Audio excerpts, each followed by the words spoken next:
अस्सलाम वालेकुम and welcome to जोर का जोड़। आई होप आप लोग खैरियत से होंगे और अच्छे से अपना ख्याल रख रहे होंगे। Another day another show and yes what is happening in Pakistan cricket. नजरें जो हैं वो सब ने रखनी है पाकिस्तान क्रिकेट, जो कि अपने इस साल के हिस्से के सारे मैचेस खेल चुकी है और अब जो भी आपको पाकिस्तान क्रिकेट टीम एक्शन में दिखेगी वो दिखेगी in the new year, after the new year 2026 में you'd see Pakistan team in action. So नज़रें जो हैं वो पाकिस्तान क्रिकेट टीम से थोड़ी सी टिल्ट होके अब PSL के ऊपर भी आ रही है, बिकॉज PSL 11 की गहमा गहमी जो है वो शुरू हो गई है।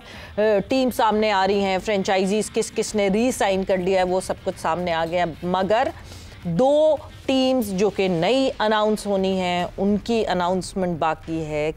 कौन होंगे, कौन टॉप बिडर्स होंगे, लाइव बिडिंग की जाएगी, कब ये सारा सिलसिला शुरू होगा। बिकॉज 7 दिसंबर को लंदन में जो है वो रोड शो, यानी लॉर्ड्स में जो है वो रोड शो किया जाएगा, ये सोचकर कि इंटरनेशनल जो इन्वेस्टर्स हैं वो भी हिस्सा बन सके PSL का, taking PSL globally. So yes, देखना ये है कि ये सक्सेसफुल होती है, पाकिस्तान क्रिकेट बोर्ड की जो कोशिश है ये सक्सेसफुल होती है कि नहीं, और हमें इंटरनेशनल इन्वेस्टर्स दिखते हैं या इंटरनेशनल फ्रेंचाइजीज दिखते हैं PSL में नहीं। आज जो है एक मीटिंग ज़रूर मुतवक्के थी जो कि नहीं हो सकी मीटिंग, वरना उस मीटिंग का बड़ा शिद्दत से इंतज़ार था कि क्या क्या उसके ऊपर इंफॉर्मेशन आनी है, बट क्या क्या उस मीटिंग में होना है, क्या क्या बात होती है। एजेंडा तो ऑब्वियसली कहीं ना कहीं आपको पता चल ही जाता है।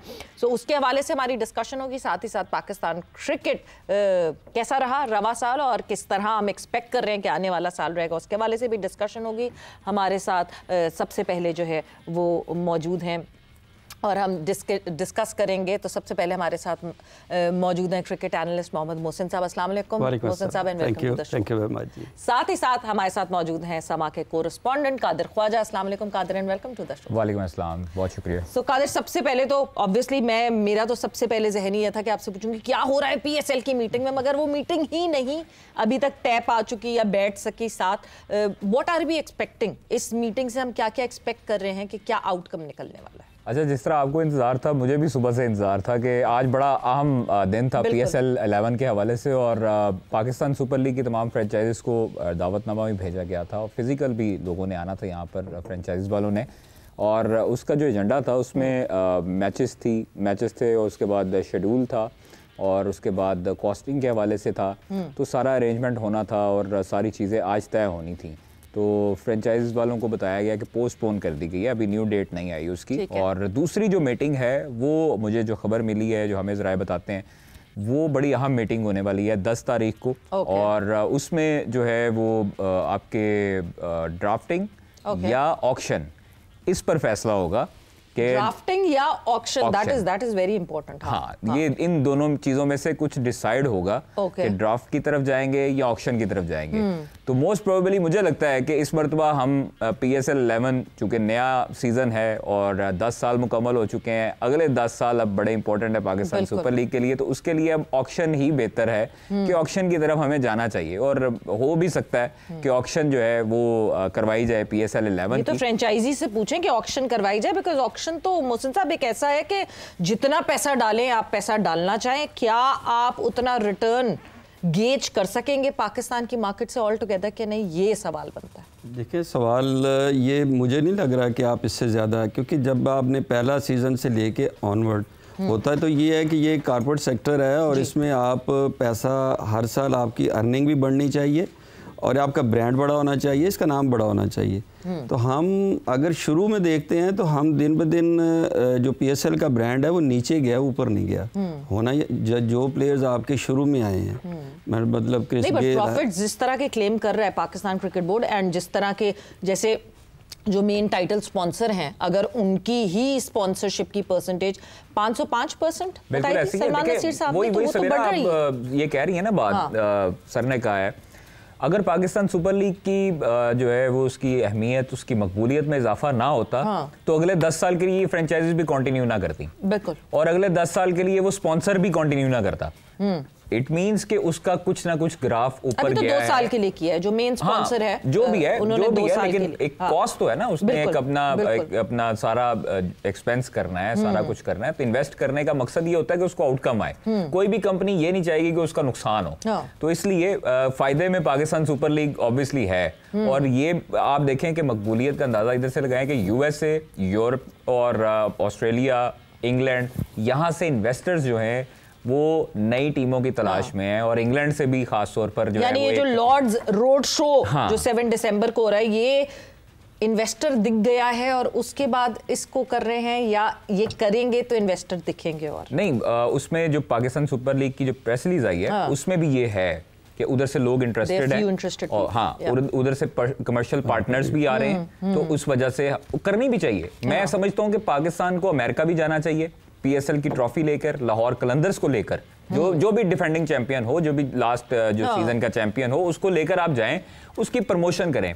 लोग जो है वो देखना चाहते हैं पाकिस्तान सुपर लीग की फ्रेंचाइज को, पाकिस्तान सुपर लीग की ट्रॉफी को। पूरी दुनिया में मदाह है सुपर लीग के। ऑस्ट्रेलिया में बहुत लोग हैं, मेलबर्न में जाएं, वहां पर स्टेडियम के बाहर लोग पूछ रहे होते हैं लाहौर कलंदर का, कराची का, पेशावर का, शर्ट्स पहन के घूम रहे हैं। कितने लोग हमने लाहौर वहां पर देखे। तो वो ये अच्छी चीज है, आपकी ब्रांड प्रमोशन। इसका मतलब है कि सलमान नसीर इस चीज के हवाले से, प्रमोशनल एक्टिविटीज के हवाले से सीरियस हैं और ये अच्छी चीज है। मतलब मैं समझता हूँ कि पीएसएल को एक ब्रांड चूंकि बन चुका है, पौधा लगाया था नजम सेठी साहब ने और अब वो दरख्त बन चुका है। तो दरख्त की अब जो है वो फल लगाने का वक्त आ चुका है। अब जो फ्रेंचाइजेज हैं वो फल खाएंगी। तो इट मींस कि अगर आपके कमर्शियल पार्टनर्स आ रहे हैं, अगर आपके ब्रांड की प्रमोशन हो रही है, तो फिर दूसरी दुनिया से भी, जो दूसरे ममालिक से लोग रहते हैं, वो भी इंटरेस्ट लेंगे पीएसएल में। मोहसिन साहब, यही एक नेक्स्ट स्टेप होता है ना कि हमने 10 साल गुजारे, अ decade of Pakistan super league, and उसके बाद अब लेट्स गो ग्लोबल, और ग्लोबल जाने की पूरी कोशिशें पाकिस्तान क्रिकेट बोर्ड की तरफ से दिख रही हैं। That is the only place जहां से मुझे लगता है कि आप अपने ROI को बढ़ा सकते हैं, वरना तो रिटर्न ऑन इन्वेस्टमेंट ऐसा लगता है कि पाकिस्तान में स्टेल हो गई है। वो मैं जो बात कर रहा था ना, वो ब्रांड के हवाले से कर रहा था। फाइनेंशियली तो मतलब ऑब्वियसली उन्होंने शुरू में लॉसेस किए, फिर उसके बाद वो अपने ब्रेक इवन पे आए, अब वो ROI हो गई उनकी। दैट्स वाई वो ऑनवर्ड उसको जा रहे हैं। मेरा पॉइंट अब ये था कि आपका एक ब्रांड जो है ना, इससे बहुत बड़ा हो सकता था। मेरा कहने का मतलब ये है कि आपने ग्रो तो किया, लेकिन ग्रोथ इससे बहुत बड़ी होनी चाहिए थी। कि जिस वक्त आपने इसकी बेस रखी तो आपके पास जो प्लेयर्स आए वो बड़े थे, ब्रांड बड़े थे। मतलब आपके पास डिविलियर भी आया, गेल भी आया, मतलब बड़े बड़े प्लेयर्स आए, वेस्ट इंडीज़ के सारे प्लेयर बड़े बड़े खेल के गए यहाँ। मेरा मतलब ये था कि आपको इस ब्रांड वैल्यू की, कमर्शियल वैल्यू जहाँ पे हम खड़े हैं, इसमें कोई शक नहीं कि हमने ग्रो किया और आज हम ग्लोबली उसको एडवर्टाइज कर रहे हैं। और नो डाउट कि जाहिर है यूके से कुछ लोग इंटरेस्टेड हैं तो हम वहाँ जा रहे हैं ना, तो कोई ना कोई वहाँ से हमें कोई इंडिकेशंस हैं। बिल्कुल बिल्कुल। लेकिन मेरा मतलब ये था कि आप इसको और बड़ा कर सकते थे। ठीक, तगड़ा ब्रांड था। जिस वक्त हमने इसको स्टार्ट किया तो हम बहुत बेहतर पोजीशन में थे इन द वर्ल्ड, और क्वालिटी के पॉइंट ऑफ व्यू से।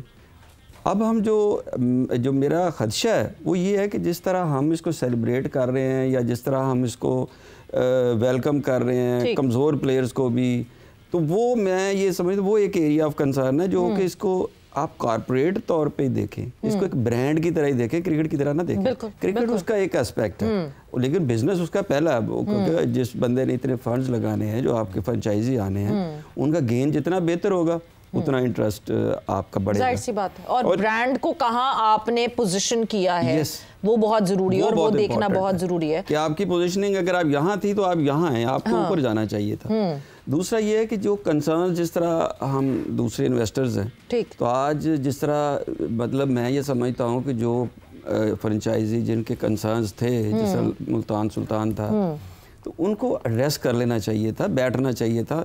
क्योंकि आइंदा भी ये एक बड़ा काम है, उसमें छोटी मोटी इफ्स एंड बट्स होते हैं, तो उनको एड्रेस करना चाहिए, बजाय इसके कि आप अपनी अपनी पोजीशन पे बड़े स्ट्रिक्ट होकर बैठ।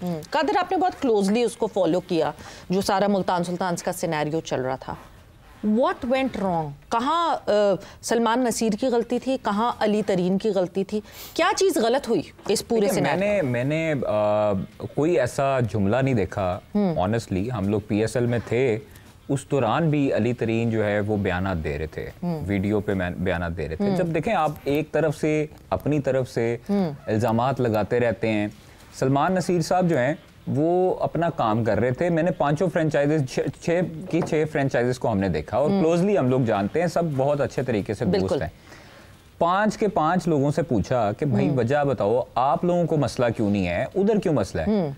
उन्होंने कहा जी हमारा मसला ये कभी रहा ही नहीं है उनके साथ। हमारा मसला उस्मान वाला के साथ एक दो दफा हुआ। हमने उसकी शिकायत लगाई पीसीबी को, पीएसएल को भी लगाई, मैनेजमेंट को भी लगाई, पीसीबी को भी लगाई, तो वो उधर से हटा दिया गया उनको। कहते जी हमारा मसला जब भी हुआ रेट्स पे हुआ, हमने जो भी हुई चीजें वो अब नजम सेठी को बताते रहे, ज़का अशरफ को बताते रहे, एहसान मानी को बताते रहे, मोहसिन नकवी साहब को बता रहे हैं। तो जब हमारा कोई मसला ही नहीं है, जब हमें कोई इशू ही नहीं है, तो फिर हम क्या बताएं कि हमें सलमान नसीर की शक्ल नहीं अच्छी लगती या सलमान नसीर काम अच्छा नहीं कर रहा। भाई देखें, अगर वक्तन फवक्तन जब आतिफ राना यहाँ हमारे शो पर आए हैं, he has said everything good about Salman. Salman बड़े वो सैटिस्फाइड हैं, वो बहुत खुश हैं कि मोहसिन नकवी ने सलमान को यहाँ इस जगह पे देखें। सलमान नसीर को हाली आतिफ राना नहीं कहते। आप अगर नदीम उमर साहब के पास चले जाए, नदीम उमर साहब जो है वो बड़े क्रिटिक्स हैं और उनकी बड़ी लड़ाइयां हो चुकी हैं रमीज राजा दौर में। हमने खबरें ब्रेक की हुई हैं, उनकी बड़ी बहस होती रही है उस इजलास में।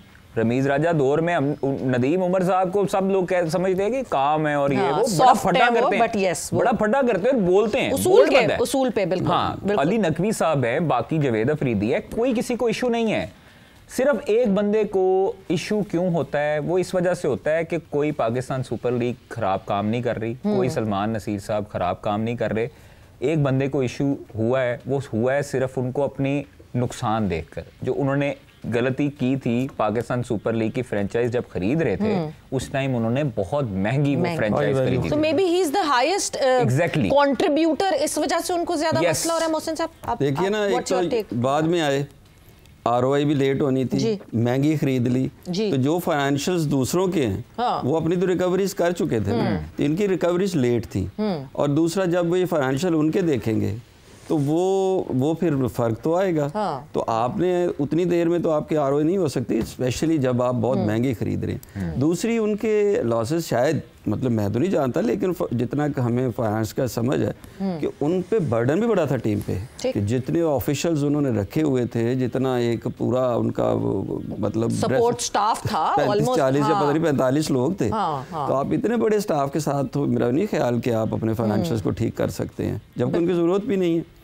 तो शायद ये भी वजह है कि वो अपने ये कादिर भाई बिल्कुल ठीक कह रहे हैं कि अगर लॉसेस नज़र आते हैं तो वो आप अपने फाइनेंशियल्स को ठीक कीजिए। मॉडल तो ठीक ही है, आप अपने पास से कर्टेल करते हैं एक्सपेंसेस को, कहाँ कम कर सकते हैं, मगर एक चीज भी शायद कहीं ईगो का भी इशू हो गया हो, कहीं मतलब कोई चीज बुरी लग गई हो, और वो सबसे बड़ा मुझे लगता है यही ईगो कहीं ना कहीं कि क्लैश कर गई ईगोस। एंड ये may be not just Ali तरीन की ईगो, बट मोहसिन नकवी साहब की भी ego, because he has kept saying it on and on कि मैं उनसे कॉन्टैक्ट करना चाह रहा हूँ, मैं उनके साथ बैठ के बात करना चाह रहा हूँ, मगर वो बात नहीं हो रही। But at the end of the day Qadir, आज की मीटिंग में जो कि नहीं हुई अभी और जो होनी है आगे, एक इसमें छोटा सा है कि अगर प्रोफेशनली मे बी प्रोफेशनली अगर सलमान नसीर साहब उसको देख रहे हैं तो उन्हीं से कांटेक्ट करना चाहिए, चेयरमैन से तो नहीं करना। मेरे ख्याल से वो सलमान नसीर से बात ही नहीं करना चाहते। ही हैज सम, नहीं करना चाहते, मतलब वही ना, वजह लिखते हैं, यही है ना, the egos that we are talking about. तो वो वाला एक इशू आ जाता है। मगर वो कर रहे हैं ना, मेरे ख्याल से मैं इनफैक्ट मैं यहाँ ऑन एयर अली तरीन साहब को दावत दूंगी कि he is most welcome to come here and address your issue. आपने बड़ा पब्लिकली किया है, you have this platform to come and address this issue. But एक चीज बहुत इंपॉर्टेंट कि जो फाइनेंशियल मॉडल जिसके ऊपर सबको एतराज था, काफी से एतराज रहा सारी फ्रेंचाइजीज को, क्या इस मीटिंग में उसके ऊपर भी काम होने वाला था? बिकॉज जिस परसेंटेज से अब बढ़ी है कॉस्ट ऑफ द जो अमाउंट बढ़ी है फ्रेंचाइजीज की, बट रिटर्न सबको बराबर मिलने वाले हैं, तो फिर वही मसला वहीं आ जाएगा। उसमें तो फिर इवेंचुअली सबसे ज्यादा फायदा क्वेटा को होता है, because Quetta has the least to pay. अच्छा देखिए, मसला ये नहीं है कि वो कॉस्ट वगैरह का इशू आएगा या जो भी होगा। अगर कॉस्ट वगैरह का इशू आता, वैल्यूएशन रिपोर्ट दे दी थी फ्रेंचाइजीज को, रिन्यूअल से पहले वैल्यूएशन रिपोर्ट उनको दे दी गई। कितना परसेंट इंक्रीज आया वैल्यूएशन रिपोर्ट? छोड़े जी, अच्छा तो थोड़ा सा बता दो। लेकिन वो जो चीजें बता तो देना, नहीं अब फीसद रहने दे। खैर अच्छी जो है वो 200%। कितना इंक्रीज है। लेकिन आप देखें कि अगर 100% भी आता है तो उनको 20 देना होगा, जो उनका डिफरेंस आएगा उसका 25% जो वो उनको पे करना होगा फ्रेंचाइजीज को, 125% नहीं देना होगा।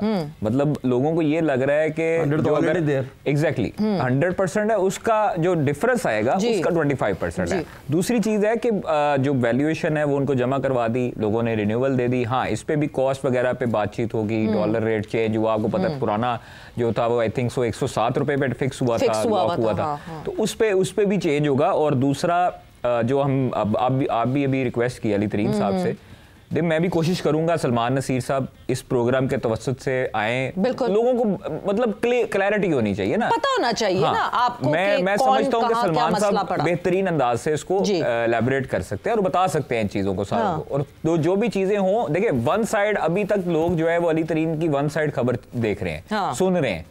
सलमान साहब आए, दावत देते हैं, बल्कि मैं भी उनको एक रिक्वेस्ट करूंगा कि इधर आए। काफी दफा आपके भी प्रोग्राम में आ चुके हैं, बात कर चुके हैं, और वो इंशाल्लाह ताला इस चीज को क्लियर भी करेंगे। Pakistan super league total setup के लिए बेहतर है ना, ट्रांसपेरेंट हो जाएगी कि मतलब वन साइडेड बात। जो नए ऑन बोर्ड आ रहे हैं उनके लिए बहुत बेहतर है कि ट्रांसपेरेंसी होनी चाहिए, because we have to sell 2 franchises and not 2। अब तो वो जो तीसरी मुल्तान सुल्तान का जो सिलसिला है, यस प्रोबेबली उसका नाम भी कहीं चेंज हो रहा है, तो वो तो we have to get this transparency.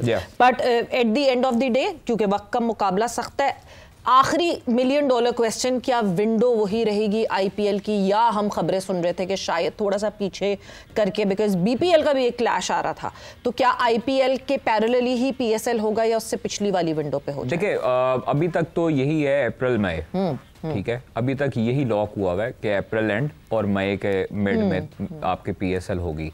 और उनकी थोड़ी सी लेट होती है, आई थिंक सो मई के एंड में स्टार्ट होती है आईपीएल, मई के मिड में नहीं, मिड अप्रैल से शुरू हो। हाँ, बस फिर वही क्लैश है। लेकिन अभी शेड्यूल वाली जो मीटिंग है वो आज होनी थी, जो कि पोस्टपोन हो गई, कॉस्ट फाइनल नहीं हुई उस वजह से। तो अब जो है वो उसमें पता लगेगा कि मैचेस कितने होंगे और वेन्यूज कौन कौन से होंगे, खास तौर पर वो भी होगा।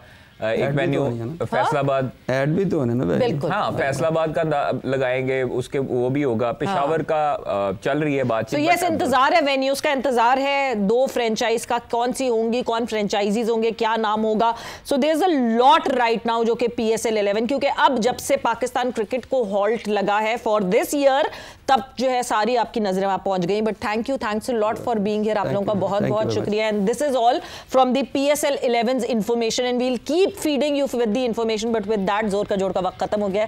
सवेरा बादशाह signing off. Take care. Bye bye. Allah Hafiz.